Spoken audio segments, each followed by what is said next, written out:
매일 아침 우리가 마시는 커피 한 잔. 사실 그 안에는 우리가 생각하는 것보다 훨씬 더 큰 이야기가 숨어 있어요. 이건 위기에 대한 이야기이기도 하고, 동시에 정말 놀라운 혁신에 대한 이야기이기도 합니다. 자, 지금부터 그 속으로 한번 깊이 들어가 보죠.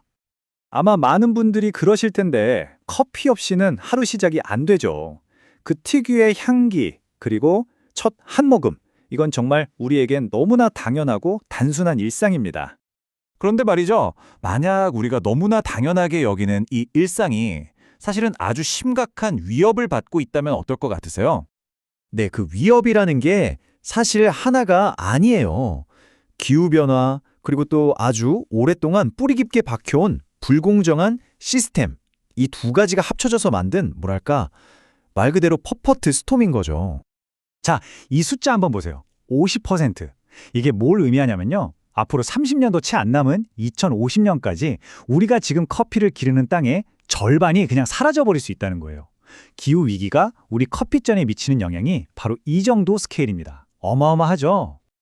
그리고 이게 단순히 기후만의 문제도 아니에요. 현장에서 이걸 직접 보고 있는 사람의 말을 한번 들어볼까요?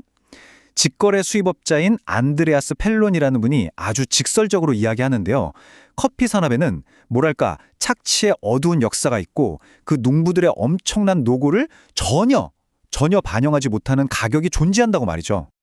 아니, 그럼 대체 어떻게 하다가 상황이 여기까지 온 걸까요? 사실 문제의 아주 큰 부분은요.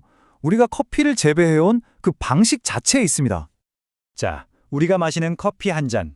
그 뒤에 숨겨진 비용을 한번 생각해 볼까요? 지금의 산업형 방식으로 커피 딱 한 잔을 만들려면요.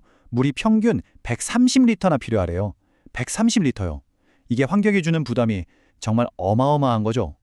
바로 이겁니다. 이게 그 차이를 아주 극명하게 보여주죠. 자, 한쪽을 보면 단일 경작, 그러니까 오직 커피나무만 빽빽하게 심어놓은 거대한 밭이에요. 당연히 엄청난 양의 비료와 물이 필요하고 숲을 밀어버려야 하니까 산림 파괴로 이어지기 쉽죠.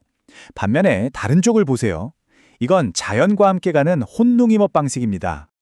그러니까 핵심은 이제 우리가 변해야 한다는 거예요.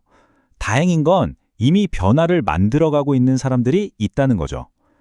자, 그럼 첫 번째 해법을 한번 만나볼까요? 저 멀리 에콰도르 열대우림 깊은 곳에서 그 힌트를 찾을 수 있습니다. 현지에서는 이걸 차크라 시스템이라고 부르는데요. 이게 바로 전통적인 혼농임업의 한 형태예요. 개념은 간단해요.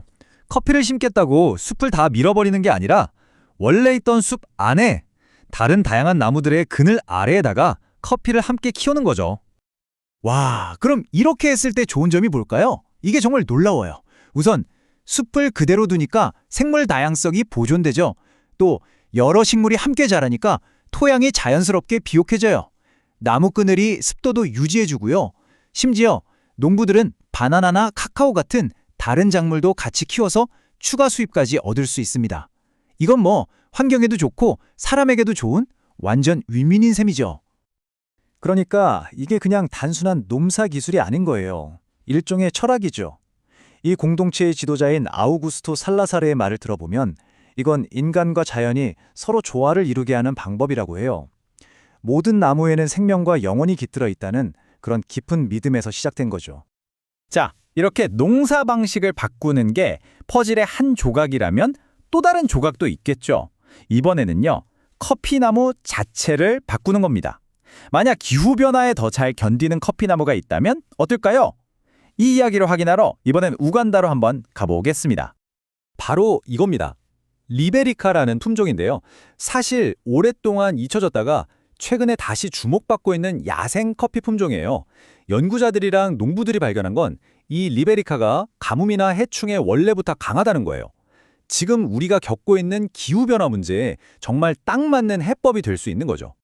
데이비스 코버 같은 농부들한테는 이게 그냥 이론이 아니에요. 당장 먹고 사는 문제를 해결해주는 삶을 바꾸는 현실인 거죠.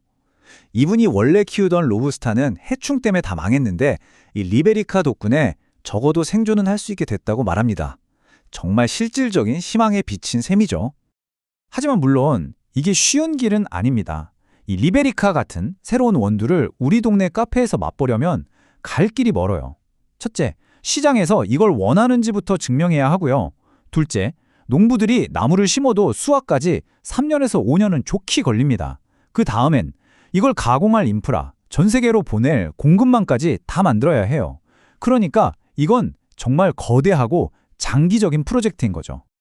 그리고요, 우리가 앞에서 얘기했던 혼농임업이든 이 회복력 강한 리베리카 원두든 이 모든 해결책이 제대로 돌아가려면 딱 한 가지가 반드시 필요합니다. 이게 없으면 아무것도 안 돼요. 바로 경제적인 정의입니다. 이 그래프를 보시면 모든 게 설명됩니다. 자, 일반적인 상품 시장 가격은요, 변동이 너무 심해서 농부들을 빈곤의 늪에 빠뜨리기 일쑤예요. 공정무역은 최저가를 보장해 주니까 이것보단 낫죠. 하지만 맨 오른쪽 키오테 같은 직거래 모델의 가격을 보세요. 공정무역 최저가의 거의 2배입니다. 이 돈이 중간 상인 거치지 않고 농부들에게 직접 돌아가니까 이분들이 지속 가능한 농법에 투자할 여력이 생기는 겁니다. 이게 왜 그렇게까지 중요하냐고요? 지금 이 순간에도 전 세계 소규모 커피 농부의 44%가 빈곤에 시달리고 있기 때문입니다. 절반에 가까운 거죠. 한번 생각해 보세요. 지금의 시스템은 완전히 잘못됐고 매일 아침 우리의 커피를 책임지는 바로 그 사람들을 가난이라는 덫에 가둬두고 있는 겁니다. 자, 그래서 정리해보면요. 우리에게는 더 나은 커피의 미래를 위한 레시피가 이미 있는 셈입니다. 첫째, 혼농임업 같은 지속가능한 농업. 둘째, 리베리카처럼 기후변화에 강한 품종 재배. 그리고 마지막으로 가장 중요한 농부들에게 제대로 된 몫이 돌아가게 하는 공정하고 직접적인 거래. 이 세 가지가 필요한 거죠. 결국 커피의 미래는요, 어떤 마법 같은 단 하나의 정답을 찾는 게 아니에요. 우리가 어떻게 기르고 무엇을 기르고 그리고 우리가 어떻게 소비하는지 이 모든 걸 바꾸는 데 달려 있습니다. 그러니까 다음에 커피 한 잔 손에 드실 때 한번 생각해 보세요. 내 손에 들린 이 커피 한 잔은 과연 어떤 이야기를 담고 있을까요?